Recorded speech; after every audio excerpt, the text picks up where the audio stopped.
రూపాయల క్వార్టర్ దొరుకుతుంది. అప్పుడు పొద్దున తాగిండే బ్రాండ్ మధ్యాహ్నం పోయాలకి లేదు. మళ్ళీ చెప్పండి. ఇప్పుడు 120 రూపాయల మందు సాయంత్రం క్యూలు. ఇప్పుడు ఈ ప్రభుత్వంలో క్యూ కట్టాల్సిన పనిలే. తాగేవానికి ఫుల్ ఫ్రీడమ్. అప్పుడు బ్రాంచ్ షాపుల కాడ పోయి క్యూ నిలబడుకుంటాను. 130 రూపాయల క్వార్టర్లు దొరుకుతాయా, 120 రూపాయల క్వార్టర్లు దొరుకుతాయా అని చెప్పి.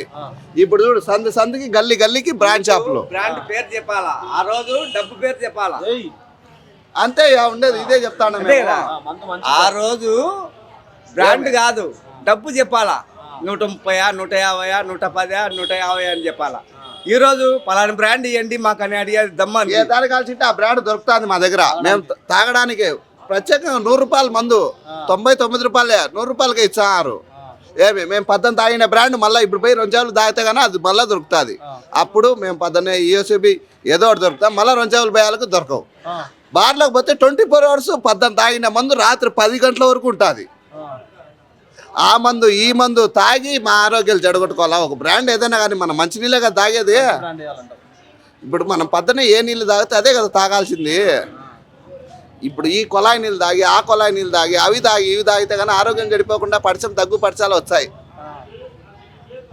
కదా. ఈ మందు కూడా అంతే. మందు అసలు ఇక్కడ పులివెందులలో నువ్వు అసలు క్యూ కట్టుకోవాలా. సాయంత్రం పూట బ్రాంచ్ షాపులు కాడికి పోతే కన్నా 130 రూపాయల మందు వచ్చేదేమో. క్యూలు బ్రాంచ్ షాప్ కాడికి పోయినా కానీ క్యూ నిలబడుకోవాలా. బీదవాడు పగలంతా కష్టపడి వచ్చాడు, 500 సంపాదించుకొచ్చాడు. ఏదో సాయంత్రం సరదాగా 100 రూపాయల మందు తీసుకుని పోదాంలే అని చెప్పి వచ్చాడు. ఆ 100 రూపాయల మందు కూడా లేకోకుండా వాడు పగలంతా కష్టపడి నువ్వు వచ్చి పద్దనే తాగిపోయింటాడు. వాడిని ఇప్పుడేమో బాగుండాయి. అయితే ఈ నెల ప్రభుత్వం మారినాక 10 రూపాయలు పెంచిన బాధలే. అన్ని సరుకులు బాగా నీట్గా మందు అయితే మంచి మందు దొరుకుతుంది. అప్పుడు తాగిన మందు 10 గంటలప్పుడు తాగిండేది మళ్ళా 12 గంటలప్పుడు వచ్చేది అది లేదు. ఎవరు అనేది ఇప్పుడు కాదయ్యా.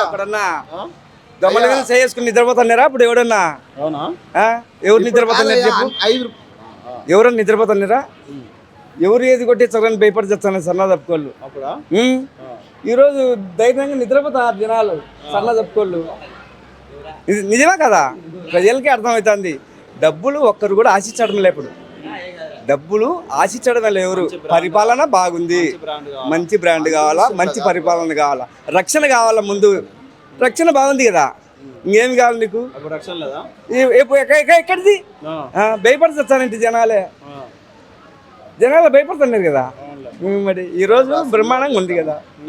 ఇప్పుడు 5 రూపాయలు 5 రూపాయలకే బువ్వ పెడతాం. ఆ 5 రూపాయల బువ్వ ఎంత నీట్గా ఉందంటే అంత నీట్గా ఉంది. పెరుగు వేసి దానికి మళ్ళా ఊరగాయ ఇచ్చి గట్టి పెరుగు వేసి అంత గుప్పెడు బియ్యం కదే కప్పులో కానీ పెడతారు. వీధులపై ఎంతమంది తింటారు. అప్పుడు ఉన్నది ఈ ప్రభుత్వంలో. ఈ పొద్దు ప్రజలు లేనోడు ఉంటాడు, నీ దగ్గర నా దగ్గర ఉంది, మన ఇంట్లో తింటాం.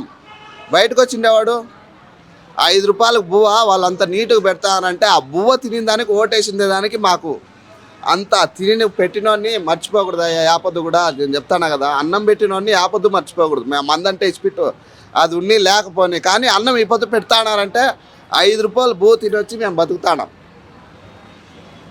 ఆ అన్నం పెడతానేది ఎవరు? చంద్రబాబు చెబుతున్నారు కదా. ఉండే క్యాంటీన్ తీసేసింది ఎవరు? మీరే కదా తీసేసింది. 10 మందికి అన్నం పెడితే పుణ్యం వస్తుంది. 10 మంది కడుపు కొడితే ఏమన్నా వస్తుందా? ఎన్ని కోట్లు నువ్వు వెనుకనే వేసుకో, పోయేటప్పుడు ఏమీ రాదు. చేసిన పాప పుణ్యాలే నీకు వెనుకింటి వచ్చేది. డబ్బు అందరి దగ్గర ఉంటుంది, 1000 కోట్ల సావుకారులు ఉంటాడు. నేనే పెద్ద కుప్పేనాడు అని చెప్పి అనుకోవచ్చు. డబ్బు కాదయ్యా శాశ్వతము, మనిషి శాశ్వతం. చచ్చినప్పుడు 4 మనుషులు మోసుకొని పోయేది కూడా 4 మనుషులే. నీవు సంపాదించుకుని 1000 కోట్లు నీ కుటుంబం ఏది రాదు. అన్న రాడు, తమ్ముడు రాడు, ఎవరు నీ డబ్బు కూడా రాదు. సచ్చేతోడు పాడి మోసేదానికి 4 మనుషులు కావాలా. కానీ అన్నం పెడతారు. ఆ అన్నానికి మేము విలువ ఇచ్చి ఓటేసిన దానికి మాకు అన్నం పెడతారు. ఇది మాకు చాలు. ఆ అన్నం కూడా లేదే అప్పుడు ఉన్నదా? ఆయన చేసిపోయినాడు, అంతా చేసి పెట్టిపోయినాడు. కానీ దాన్ని కూడా తీసేసినారు. తినే అన్నం కూడుకుని నుంచి ఎవరైనా లాక్కుంటారయ్యా. ఇంకా దానికి ఇంతకన్నా మేమేం చెప్పాలయ్యా చెప్పయ్యా. మందు అంటే ఇసిపెట్టయ్యా, మందు లేకుంటే పోనీ. అది లాక్డౌన్లో మందు తీసేస్తానన్నావు, తీసేసినావా? మేము మర్చిపోయినాం, లాక్డౌన్లో అంతా మర్చిపోయినాం. మళ్ళా తీసుకొచ్చి ఏదేదో పెడితివి. ఏమి ఆ బ్రాండ్ల పేర్లు తెలుదు, ఆ మందు పేరు తెలుదు, 18 తాగిన మందు ఉండదు. ఆ లాక్డౌన్లో తీసేయండి, అట్లే పోయింటే కానీ అట్లే మర్చిపోయింది కదా మేము. మందు తీసుకొచ్చి పెడితే మా డబ్బులు అంతా లాగేసుకుంటువి. ఏమంటే 15,000 పిల్లోనికి ఇచ్చావు, 1,00,000 రూపాయలు బిడ్డ దగ్గర దింగేస్తావు. నా కొడుకు నువ్వు 15,000 ఇచ్చావు, నా దగ్గర దిన్నం తీసుకుంటా అనేది లెక్క. 500 కూలికి పోయొచ్చా? ఎంత కట్టాలయ్యా? రోజు 300. వీటి నుంచి తాగిండే పోయి మందు ఇంటికాడికి పోయే లోపల ఉండదు, అది కిక్కు ఆడ దిగిపోతుంది. మళ్ళీ ఆడికి పోయాలకు మళ్ళీ మందు జ్ఞాపకం వచ్చాది, మళ్ళీ తాగాలనిపిస్తుంది. మళ్ళీ తాగాలంటే మళ్ళీ రావాలి కదా వీటికి వచ్చే కన్నా క్యూ. ఇప్పుడు మన ప్రభుత్వం ఏడ చూసినా కానీ బ్రాంచ్ షాపులు వస్తుంది. ఎవడైనా కానీ సాయంత్రం పూట క్యూలో నిలబడుకునేవాడు ఎవడైనా ఉన్నాడా? అందుబాటులో పెట్టినారంటే వాళ్ళు ఏమంటే వాళ్ళ కోసం వాళ్ళు అందుబాటులో పెట్టుకున్నారేమో. కానీ ఇప్పుడు ఎప్పుడు కానీ ఏడన్నా కానీ 130 రూపాయల క్వార్టర్ కోసం 100 రూపాయల క్వార్టర్ కొట్లాడుకునేవాడు ఎవడూ లేడు. 18 పోయి 100 రూపాయల క్వార్టర్ తీసుకుంటే అదే మందు సాయంత్రం కూడా దొరుకుతుంది. అప్పుడు 130 రూపాయలు ఏడైపోతాయో. అప్పుడు మందు షాప్లో ఫోన్ పే కూడా ఉండదు.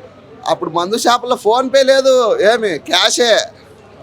ఇప్పుడు నువ్వు ఏడన్నా పోయి కూర్చో, ఫోన్పే కొడతావా, ఏమని చేసుకో, రిలాక్స్గా తాగండి. ప్రపంచం మీ డబ్బు మీరు ఖర్చు పెడతాను. ప్రపంచం స్వేచ్ఛ ప్రపంచం కదా, మండపే కదా, స్వేచ్ఛ ఇవ్వాలి కదా. దానికోసం క్యూలో నిలబడుకోవాలనా? ఏదో ఒక సినిమా టికెట్లు కాడంటే ఏదోలే రిలీజ్ సినిమా మన ఫేవరెట్ హీరో అని చెప్పి సినిమా టికెట్ల కాడ నిలబడుకోవాలి. ప్రతిరోజు సాయంత్రం అయితేనే బ్రాంచ్ షాపుల కాడ క్యూ నిలబడుకోవాలా. 130 రూపాయల క్వార్టర్లు ఏడైపోతాయో, మళ్ళీ 150 ఆడబెట్టాలో. లేదంటే కానీ వాడు మళ్ళీ 200 అంటాడు. సగటుడు పగలంతా కూలి చేసుకొచ్చున్నావు. 10 రూపాయల కూలి కోసం ఎంతో కష్టపడతాడయ్యా. 10 రూపాయలు వానికి మిగిలితే ఏదో దానికి పొద్దున్నే పాల ప్యాకెట్ కనలే పనికొచ్చదు లేదా? ఏదానికైనా పనికొచ్చదు కదా. చూసి పొద్దున్నే పిల్లోడు నానా అంటాడు. 10 రూపాయలు ఇవ్వాలంటే ఇచ్చేదానికి చేతులు రావు. వీళ్ళకైతే వందలు. మనమైతే పింఛన్ లెవెల్లో మనం లేము. మా వాళ్ళకైతే వస్తున్నాయి, కరెక్ట్గానే ఉన్నాయి. అయితే మా దగ్గర అయితే ఈ ప్రభుత్వం మటుకు మాకు తెలిసినట్లుగా బాగానే ఉంది.